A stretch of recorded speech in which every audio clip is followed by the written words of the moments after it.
Okay, so Asia, the competition within almost. Oh yeah. Walmart. I just was at Costco. These $300 and $600 TVs, a $600 75-inch TV. Right. What is happening for those that were not at the Global Supply Yeah. Chain Leadership Awards? What would you? I feel like this is something. Whether you're a school teacher or you're the CFO of a middle Right. market company, this is an interesting aspect. Right. So first you got to go to the raw materials. How many people realize here in America that the Chinese manufacturers are in a dogfight, Shark Tank, whatever you want to call it, against each other? And even at the chemical compounds, they're first trying to kill each other with price and volume wars, right? Then you get to more upstream, you know, whether the electronics and now you're building the TVs and the appliances, it's the same thing. So, you know, companies like TCL, they're crushing it.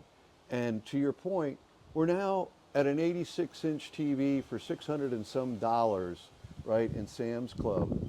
I mean, that same TV even last year was still $1,400 to $1,700 on a sale, Right. right? Well, On a that's good the sale. thing. I just had this right? call with this talk with my parents the other day because they were going, "Thank you for the TV," and I was like, "Mom, I paid $300 Right. for it." It was a 65-inch Yeah, TV, right? No exactly. problem. Yeah, right? they love it. Like it's the Right. best TV they've ever had, but it was the cheapest TV that's ever existed. Right. So what's happened is Walmart bought Vizio, right? I think for around 2.3 billion or some number like that. You know, Hisense put new operations for appliances down in Monterey. I don't think there's hardly anything moving by those guys. TCL, as I mentioned, is out to be the number one volume take. Samsung tries to play the more upper end echelon, but I guarantee you their numbers have got to be falling off. And you know, companies like GE and Hair and LG, I mean, Electrolux has got to be having an awful time getting products sold right now. And Medea is killing it, and it's because they are the guys. They are the guys with the price competition. They can be the most aggressive, and they can take on any competitor out of China or Korea, wherever. And I would say, you know, Medea and TCL are going to be the biggest winners out of this. And Now, it's not going to be the greatest margins, but they're really going to kill the competition in any way Which they goes can. back to that Shark Tank. The idea that even within China, these companies or Asia as a whole are going after each other.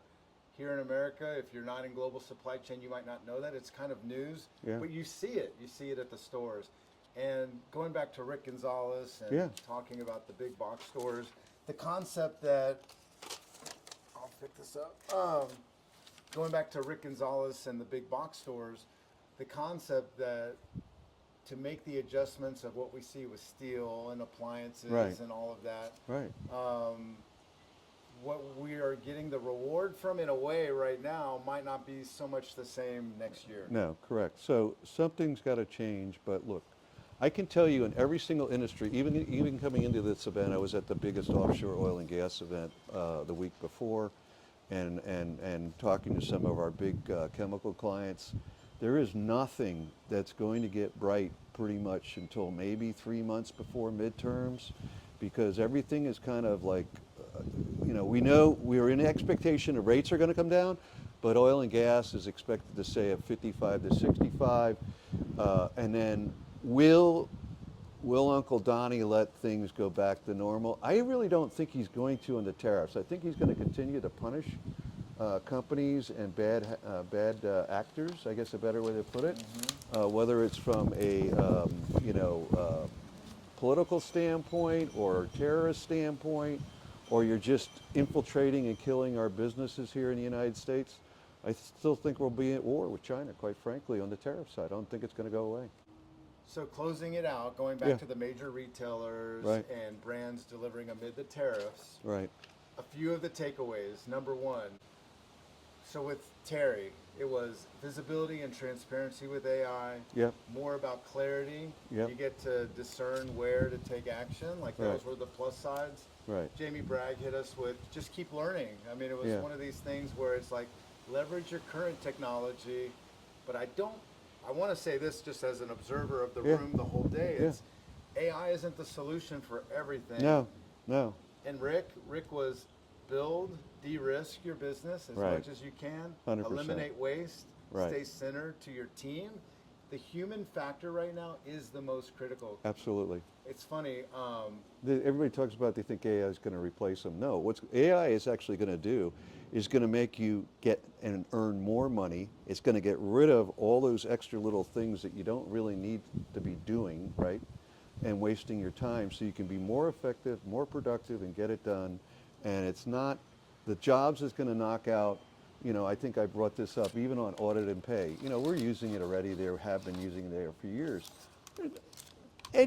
Bring your people back in and get them educated more so they can get out of some of these functions. I don't think they really want to be doing audit and pay at $50,000, $70,000 a year. They really want to, be somebody that's making $125,000, bring more money home, and educate your people. Because to Rick's point, from all levels, that team approach is going to be the most solid thing. And why a thing I keep hearing, and I'm not standing up for old guys, is that the old guys are going to have a difficult time retiring because of the need of their knowledge that gets transferred, and really keep educating people rather than just think it's going to come out of AI. Yeah, I tell that it's something I see in the oil and gas industry all the time. You have a young technician that doesn't know, do I cut the green wire or the red wire? Right. And Right. you know what? Some of that stuff, when you're in the dire straits in the middle of Midland, Texas, where you might not even have internet, Yeah. you definitely need someone you can call that has the answer, and it ain't going to be AI. But look at Chad Burke. He came, point out, I asked him, you guys have so much demand. I started asking him down the panel, right?